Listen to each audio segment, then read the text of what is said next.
welcoming Federico Gobo from the University of Amsterdam. Will talk to us about why write in Esperanto. Please, Professor Gobo. Thank you so much, Philippe. Thank you for being there, actually, all of you. And this topic is something of my recent research about the Esperanto identity. And I want to have, let's say, a walk with you through the first century of Esperanto, from the first book in 1887 until 1987, symbolically speaking. And it was a very important year exactly because of the Jubilee, and many books were published in that moment, especially one. So, of course, there will be a lot of selection. I cannot talk in depth about a lot of interesting topics, but what I wanted you to share with you is why someone should decide to write literature in Esperanto. So let's have a bit of the background. So, of course, choosing the language in which to write is something ideological in the sense of language ideologies. So, no, not in any pejorative sense or judgmental. It's just a technical term by Susan Gall in 2023, very well described, as all the ideas are around languages. Languages are always situated, linguistic practices are not something in a vacuum. So when you have a language, you always have an ideology attached to it.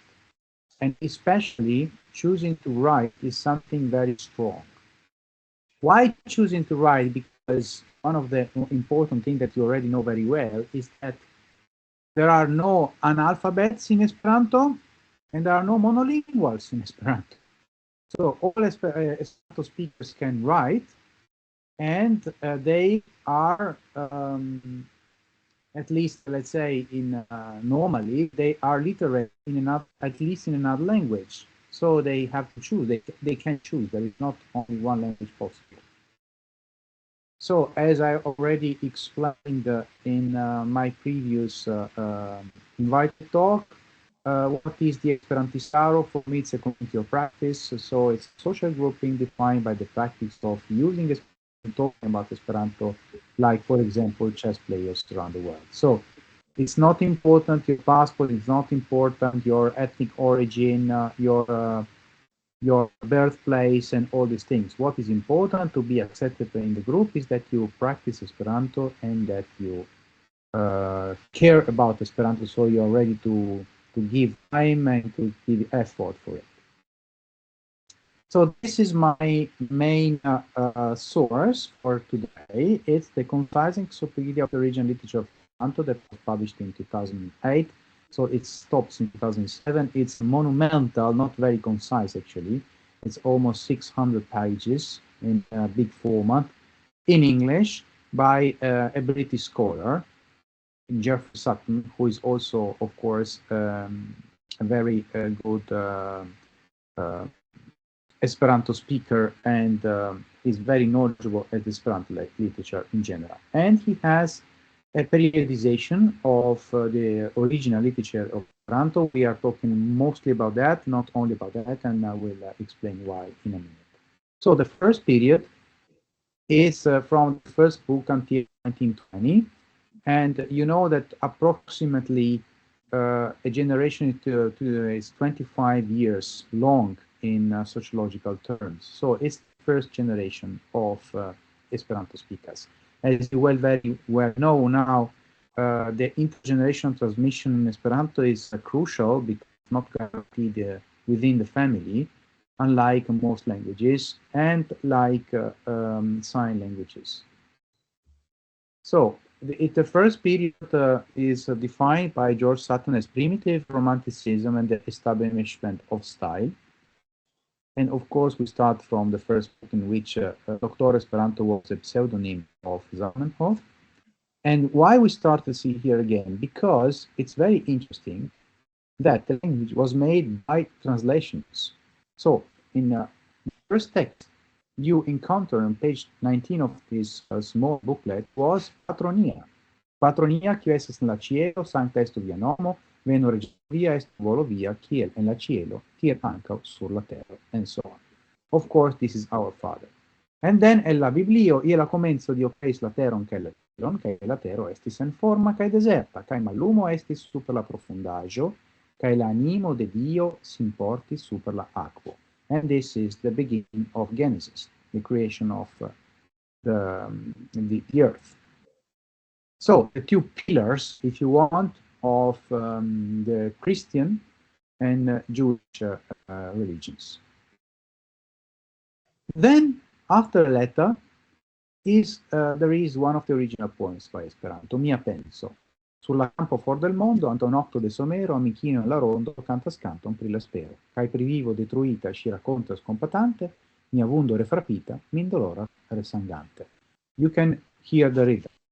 So, Esperanto was built upon literature. It should have a good aesthetics. And this is something that for the first time was, let's say, iconically defined by Tolkien.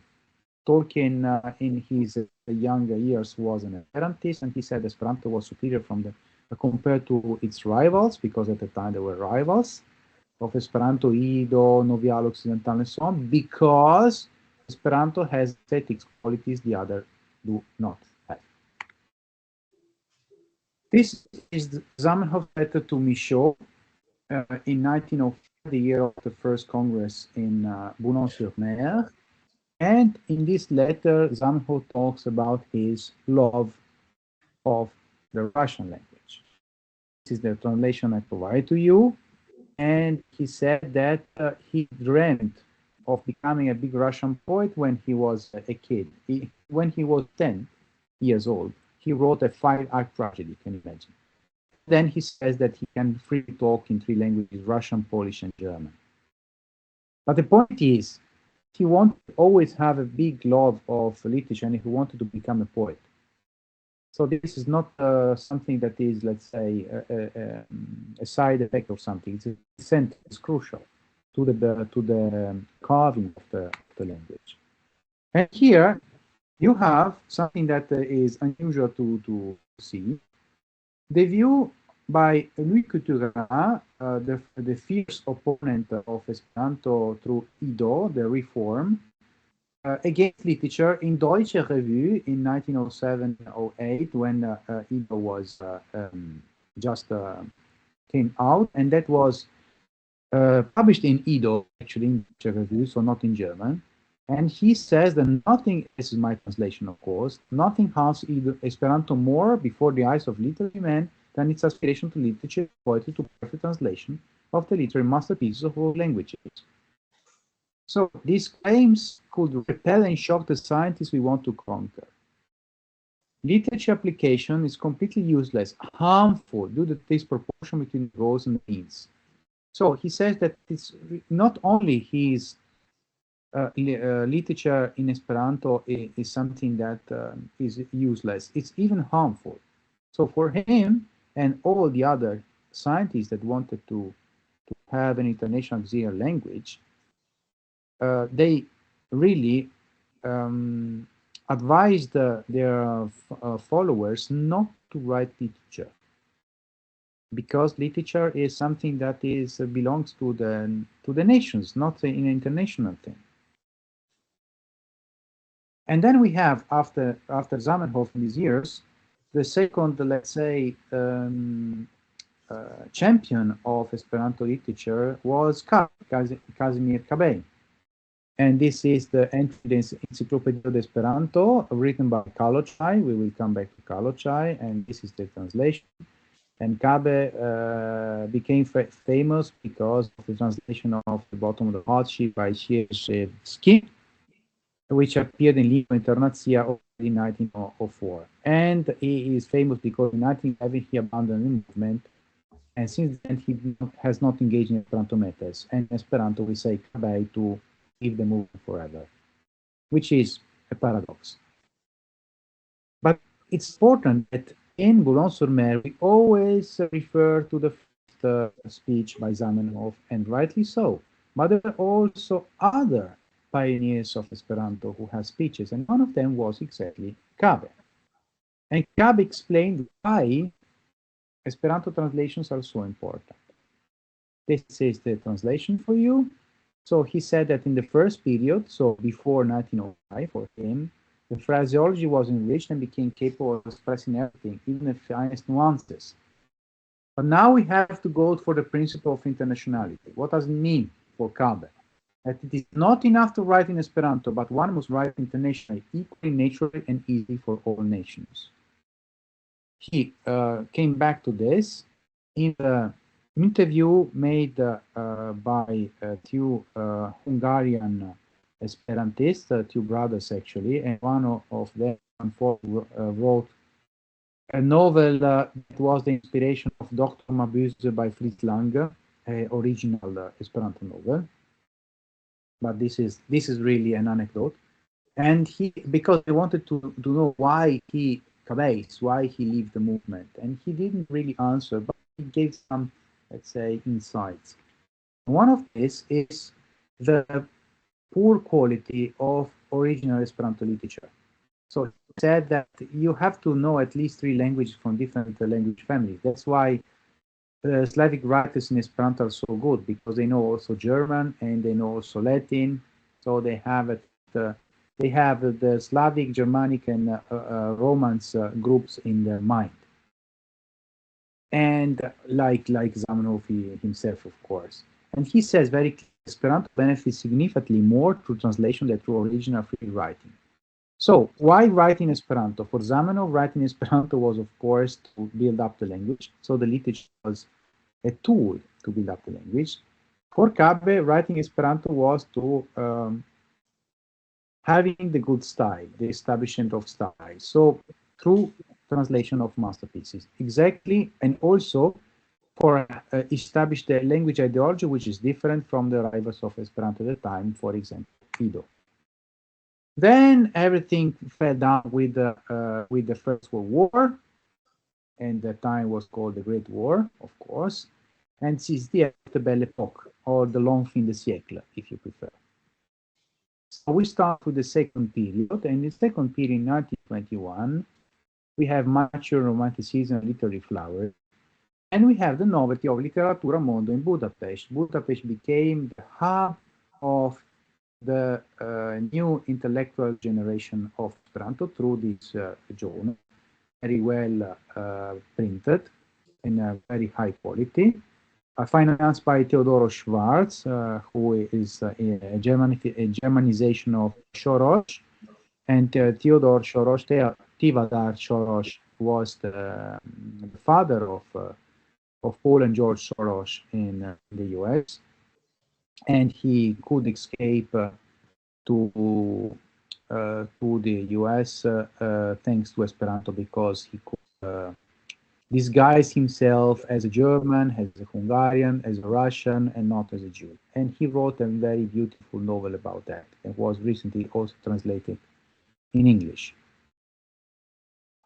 So in this hub of new ideas, we have the idea by Alexandro Giswain, and another Hungarian Esperantist, about the conceptualization of Mond literature. So the Esperanto version of Weltliteratur by Goethe, or what we now call world literature, but it has specific peculiarities. And he starts from Goethe, starts from Herder, and the fact that the language is the spirit of a people, a folk in Herder, and he says that Esperanto is different. And what is the role? The role is this. You have to imagine that as a metaphor, as an analogy, human culture is like a big orchestra of instruments. And each instrument, big or small, has its dignity. And different national literatures are solos. So are pieces, musical pieces for one instrument only. What can what is the difference with Esperanto? Esperanto is an organ, and you can play all different sounds, and you can substitute the whole orchestra, replacing the whole orchestra. This is my translation. So this is the idea, an organ. So what is the difference? The difference is for Goethe at the time, and also from other pioneers of world literature in the English speaking countries, world literature is something that talks to the human nature, to the human mind, and not to the national identities, regardless of the language. And the idea is that you have to translate all the masterpieces from language to the other in order to access them. So, for example, Faust by Goethe, Divina Commedia by Dante Alighieri, Shakespeare, and so on, Cervantes in Spanish. But also, that was from the point of view of Goethe. From the point of view of Gieswein, he also mentions all languages, what now we call minority languages, they can have, especially in their tradition, as their folk stories, they can have wisdom that is should be spread, and also non-European languages like Japanese or Chinese. And this is also a perspective, a war perspective that is not Eurocentric, that already started in the 20s in the hub of Esperanto Intellectual in Budapest. So the idea is that you write in Esperanto, you translate to Esperanto, not to many languages, you spare that, and then these translations are the base to write original literature. So he says, okay, with Kabe we had this step, and we have to make the step beyond. The step beyond is basing ourselves on the translations of the big masterpieces of the world literature in Esperanto. We can access them, then we can write something original.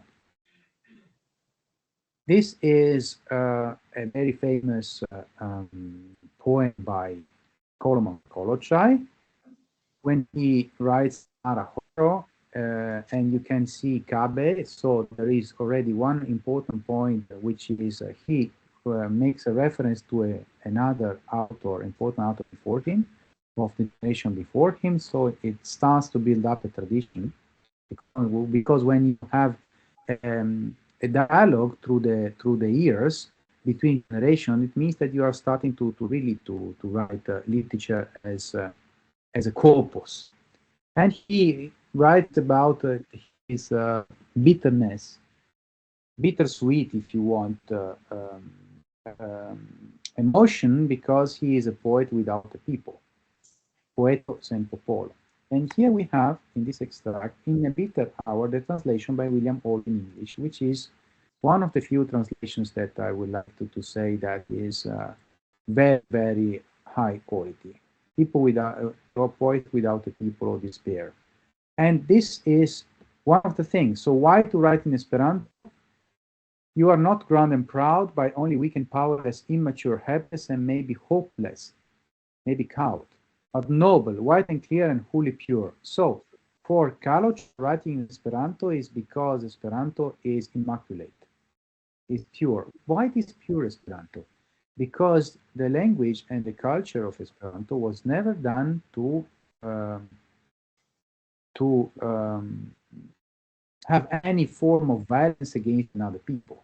If you write in English, you have all the translation of the British and the Americans. If you write in Italian, you have all the tradition of the Italian supremacy, and so French, and so all the others. If you like in a small language, you can have the reverse. You can have, let's say, the idea of taking again a pride after being prosecuted, and that's also another thing. But Esperanto is out of this, is out of the frame of violence, either as a violent culture or a culture that is violated, you know. So this is completely out, and this is something that, especially for people who has troubled in their identity, can be really liberating. The other that is very important in the Budapest school is Giulio Borghi, and he talks about victimoi. So it starts to have this tradition of representing the tragedy of war through the lenses of soldiers, through the lenses of people who live the war upon their skin. And this is something that becomes almost a genre inside the Esperanto culture. But Bogi also has very not so, let's say, tragic approach like Kalochai, but he is a very, let's say, satiric and full of let's say, irony through Esperantists. And this Estas mi Esperantisto is, of course, a mockery to the Esperantists. Verda stelo sur la brusto, iom palas pro la rusto. Min estas purigisto, estas mi Esperantisto. And yeah, this is very famous in Esperanto circles because it really describes the lazy Esperantist that just comes, says saluton, bonan tagon, and he doesn't read any books, and he doesn't care about the world. So that was the second period. So in the first period, we had establishment of style and the making of the language. In the second period, we have the idea that Esperanto can bring up an original culture through world literature in an original way, which is called Mond Literaturo. Having established that, we come to the third period. And the third period, we have the so-called Parnassianism and the coming of age, so maturity. And again, we have Kalochai, who published this incredible translation of Dante's Inferno, in Esperanto Infero, because it respects the rhymes and the decasyllable, the structure of the verse. But the important thing is that what I wanted to say to you today is from his Antoparolo, from his preface, he refers to Mihaly Babits. If you are not Hungarian, most probably you don't know who he is. He was, let's say, the champion of the Renaissance of Hungarian literature, and he was translating Dante Alighieri to show that Hungarians can use Hungarian instead of German as their literature for national pride, for the uprising of their culture. So is also interesting because in the case of Kalochai brought this frame of, let's say, literary nationalism inside Esperanto culture, and he really puts it very in clear letters in that book. Thanks to that, we have started to have literature outside Europe. So the Japanese school of writers is especially Ito Saburo is characterized by two things. One, that he is a proletarian writer, so it's a writer that wants to have the worldwide revolution. I mean, the revolution of the workers in power. You have to remember that we had the first years of USSR, and also to have that to spread the peace, because the idea was if there is no struggle of classes, because we have a classless society in the future communist world at the time, you don't have any war. That's the idea. And thanks to the fact that Esperanto had an already polished language with a rich vocabulary, as Sutton says, it can arise this Japanese school of writers. But it's very interesting because I will call it an Oriental Asian school of writers, because even if Ito Saburo was Japanese, he translated immediately classic poems from Japanese and Chinese, not only from Japanese. So it was immediately from the beginning a non-nationalistic endeavor. Then we have another motivation. So that was the revolutionary motivation by these Japanese Esperantists. And another motivation is or to writing Esperanto is, of course, writing for the Esperantists themselves to carve out their mission. And this is an article in Revue Esperanto, the most, let's say, authoritative review magazine, monthly magazine of Esperanto ever, in 1934 by Lydia Zamenhof, the daughter of Zamenhof, who converted to Baha'ism, and she was a very spiritual person. So we will not read this part, but in brief, what is saying is that after the Mon Catastrofo of the First World War, the war catastrophe, we have to reinvent Esperanto culture again. And we have to remember the flame of interna ideo, the flame of brotherhood and sisterhood, if you want, in modern terms, or siblingshood, if I can use this word in English, of human beings across the barriers of languages and nationalities. And this is more important than ever, as Lydia Zamenhof, who unfortunately died in Treblinka during the Second World War. So this is not a motivation, of course, for writing in Esperanto for the Esperantists specifically. Then we have the fourth and last period that I wanted to share with you, which Sutton, it ends in 1974, but I would like to end it in 1987 because 1974 is very important from a political point of view inside the Esperanto movement, because it's the end of the era of Ivo Lapenna, but this is not so important from a literary point of view. So this history of Esperanto literature really has a turning point in 1987 because of the Jubilee. We had a lot of books, as I said before, and especially we could have something that was unexpected. So post-Parnassism and modernism. So William Auld, Scottish, is the first author who was candidate to the Nobel Prize of Literature because of his production, especially poetic production, in Esperanto. And he has published in 1981 an Esperanto anthology of poems. And in the opening, there is this very interesting poem. Poetoi del paseo, kiui la vivon creis, riposu, via ama laboro ne pereis. Ancam la cara in pagio in iordeco gas flavai, ancora fresce floras, la verso roso eravai. Poetoi della nuno, kiui la lingvon guardas, en quies prustoi gia eterno flamo ardas, ien via tradizio, ien la animo fratoi, kiui antaue pascis sur viei cara il padoi. Poeto del futuro, felice heredontoi de hela vers vero, ien estas viei fontoi, ciam adoro venos al viei cor iubili, memoru ci prauloi, adoris ancau illi.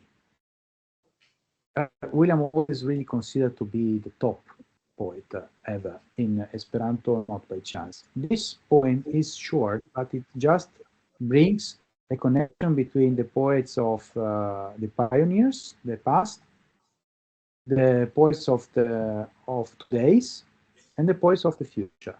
So he says that there is a line. So we are connected through this, let's say, daily dream of Esperanto, a dream that you do not live when you sleep at the night alone, but you live when you are awake and you do stuff in the world. The other very important author of the time, who was also a friend of William Auld, is the English writer Marjorie Bolton, and she has the top of the expression of feelings ever. And look at the beauty of this very, very small scene in a caffè. Music banala sul gramofono, vintra sezono malvarme pala, caffè a tablo con tuc malpura, falsa fablo forse plesura. Sed la musico ion sugestis, ca ien, estis anche amico, en hor banala vivenis bilde, ciam reala ridetis milde. It's just a meeting, the moment you meet someone in a cafe. It's really incredible. So for her, the flexibility of the language and the that there is a tradition, but not so heavy, unlike the tradition of poetry in English, was liberating for Marjorie Bolton. So Marjorie Bolton decided to write in Esperanto because she has not to be confronted with the whole heavy tradition of English, and the language is more um, flexible to in writing compared to English, according to her, of course. And for William All was a pilot of a Spitfire during the Second World War, and he was bombing in continental Europe, and he was shocked by that, so he left completely English as the vehicle of his poetry. He turned to Esperanto for the sake of peace. So in the line of Victimo by Giulio Boghi, but in another way. So a choice of a language which is pure, again, which is against any violence, and it is a political choice in a sense. Even more, we have this South African author, Edwin de Kock, and we have a beautiful paper by Pascal de Bourg-Latini that you have heard about him and have met in our opening, I think. And he was, because he passed away, he was a Boer, a white person and a Boer and a speaker of Afrikaans, but he says, I cannot define myself like this. Remember that we are talking about the years of apartheid in South Africa. So he says that first and foremost, I am a human being, and this is Miestas Homarano. This is echoing, of course, Zamenhof's idea of Homaranismo, of being a member of the human species before any other identity. Secondly, a Christian, 30 an Adventist, 40 a South African, 50 a speaker of Afrikaans, 60 a Boer, 70 a white person. In that order. If I were to reverse the order, it will make me not a human being, but a monster. So you see that he could write in Afrikaans, he could write in English, but he wrote in Esperanto. He wrote in Esperanto for a precise idea of building up an identity which is pure and does not nurture the culture which was given to him. So I don't know if you are familiar with the notion of birthplace lottery. We do not choose where to our birthplace. It's a lottery, and so we don't choose our passport and so. And for some people, what it was given by destiny, if you want, or by the parents in more concrete ways, it's something that they wanted to go beyond. And Esperanto can be a tool for that. And then, by the end, we have this incredible novel, Sed Nur Fragmento by Trevor Steele in 1987, who is an Australian author, and that was his first debut, okay, the first great novel. 448 pages of an historical novel of this Russian nobleman and anthropologist that visits Pacific Island and encounters the local people, indigenous people. And this William Willem Verloren van Theemat, in his review, calls the most imposing Esperanto novel to date. And finally, we have this anti-colonialism. So we needed, my point is that we needed 1 century to really go beyond the inherited cages, chains of colonialism, because the cradle of Esperanto was in Europe, and we need an Australian author to really liberate Esperanto from that and complete, in a sense, the idea of Zamenhof intermedio. And the idea of peace and coexistence with equal rights, in Esperanto egal rajta convivado, of all people. And the only way is to be anti-colonialist. There is no other way. And the Esperanto culture needed 1 century to do that. It's not something that you can do in one way. And I can show it to you, and this is going to my conclusion, letting you time for some questions. Look at this propaganda postcard for the First World War. Thanks to Esperanto, nations understand each other and fraternize. The source is again this beautiful paper by Pascal. Dank al Esperanto, la popolo intercomprenigas kaj empatiĝas. You can see, for example, at the right, this nurse is a Swiss woman, you know, because of the Red Cross.